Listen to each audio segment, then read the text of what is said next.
Well, today we'll be speaking of the devil.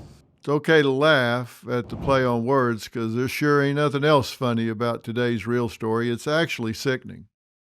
Let me give you some headlines. Satanic temple accuses Iowa officials of religious discrimination. More satanic protests planned for Kansas State House.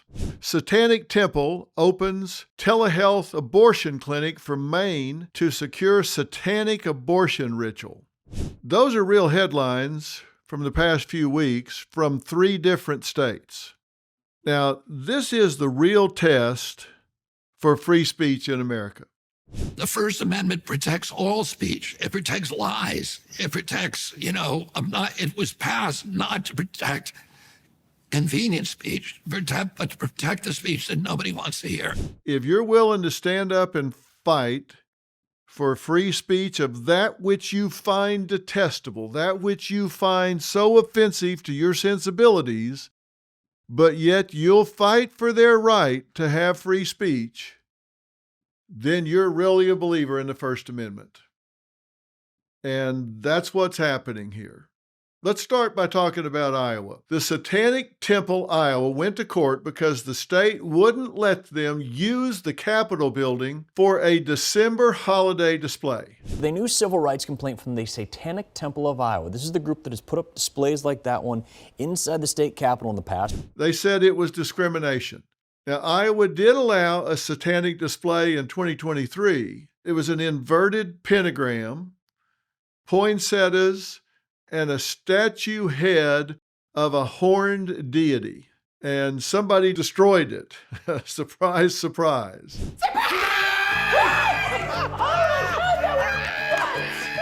Iowa said enough and did not allow it this past holiday season.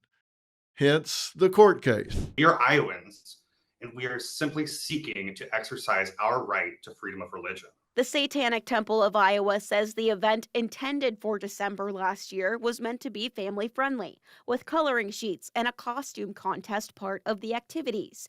And it's not just Iowa. Satanic holiday displays are a thing, obviously trying to get people's goat. I know they sacrifice goats, but they're trying to get other people's goats. The Minnesota Satanists recently put this up near the Capitol Rotunda. I think that the display is poorly timed, and it was done on purpose to be an offense to Christians. Minnesota allowed one in its state capitol this past December, a hanging pentagram and several small cranes. It was across the hall from the Capitol's Christmas tree. Now, that satanic display was also vandalized. And according to Minnesota Satanists, the display symbolizes rebirth, empowerment, and self-determination. So you read that on a sheet of paper and it sounds like, hey, sounds pretty good, right? Rebirth, empowerment, and self-determination. That's a bunch of BS.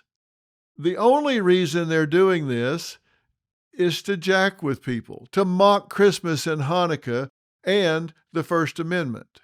The Satanic Temple wants to put its own ministers in public schools in both Florida and Oklahoma. It's a move in opposition to conservative lawmakers in those states voting to allow religious chaplains to serve in schools, essentially as counselors. Now let's talk about Kansas. In March, a satanic group held a black mass inside the state capitol. Now, they refer to the ritual as a mass that's intentionally to create a parody or mock the Catholic Mass. Now, the governor said the event needed to move outside, and the group refused. And violence between the satanic group and counter-protesters erupted. The satanic leader was arrested, screaming, "Hail Satan!" Now, Team Satan is planning more protest inside the Capitol. And because this isn't just sick enough, the Satanic Temple has started an abortion branch. They want this recognized as a protected religious practice at both the federal and state level, and they want to be able to use this in some kind of satanic ritual. This is for real. The Satanic Temple was founded in 2013, recognized as a religion by the IRS, so they are tax-free. And it takes direct aim at Christians. When Arkansas installed a statue of the Ten Commandments outside the state capitol, the Satanists erected a statue of Baphomet. The goat-headed figure was prominently displayed. It created the Hellions Academy as an alternative to Christian studies during school hours. Now, the mission of the Satanic Temple, according to its website, is to encourage benevolence, empathy, reject tyrannical authority, advocate practical common sense, oppose injustice, and undertake noble pursuits. Who writes this stuff? They must be laughing when they're writing this stuff. There's nothing noble, benevolent, or empathetic about encouraging any of the things that they're pushing. They're just offending people of faith and making a mockery of the First Amendment, and it is the antithesis of America's soul insanity. It's godlessness, and it is out of control. I wrote a book saying we've got issues, how to stand strong for America's soul and sanity. And boy, is this a good example of the fact that we've got issues. We're going to really relish the opportunity to be represented in a public forum. We don't have a church on every street corner. Though the temple went through the correct administrative channels to present in the rotunda, the display is getting pushback. Now, First Amendment says these people can talk about this if they want to. They can talk about it, but there has to be barriers. There have to be guardrails. There have to be guidelines.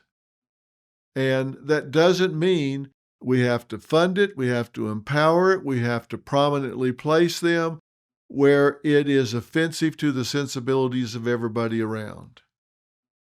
Having free speech is one thing, amplifying free speech is another, encouraging their message is another. Are they allowed to say what they want to say? Under the First Amendment, they can say what they want to say. But that doesn't mean that we have to lift it up. It doesn't mean we have to amplify it. And it doesn't mean that we have to put it on an equal footing with everything else that's going on. You don't have to put it in front of the children. Don't have to amplify the message. This is clearly meant to harass. Do these people really believe this? Maybe they do. Maybe they're mentally ill. Maybe that's just the way they believe. And they're entitled to do that. That doesn't mean we have to help them. It does mean we may have to tolerate them and nothing more. And that is the real story. Wherever you're getting the real story, make sure you subscribe and follow. I'll see you tomorrow. Hey, Dr. Phil here.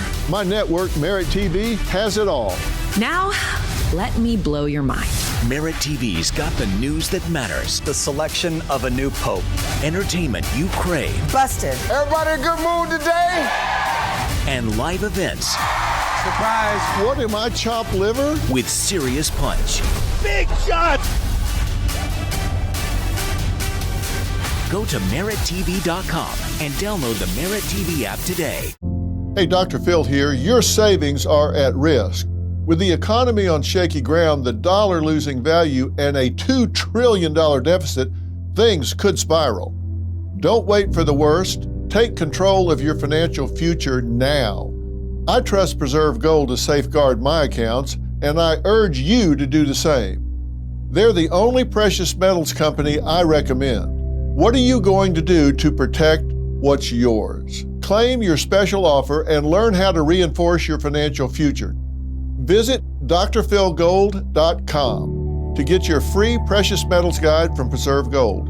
With gold prices recently breaking records and analysts predicting this trend to continue through 2025, you cannot afford to wait. As a bonus, you can get up to $15,000 with a qualified purchase from Preserve Gold. So don't wait. Visit drphilgold.com today.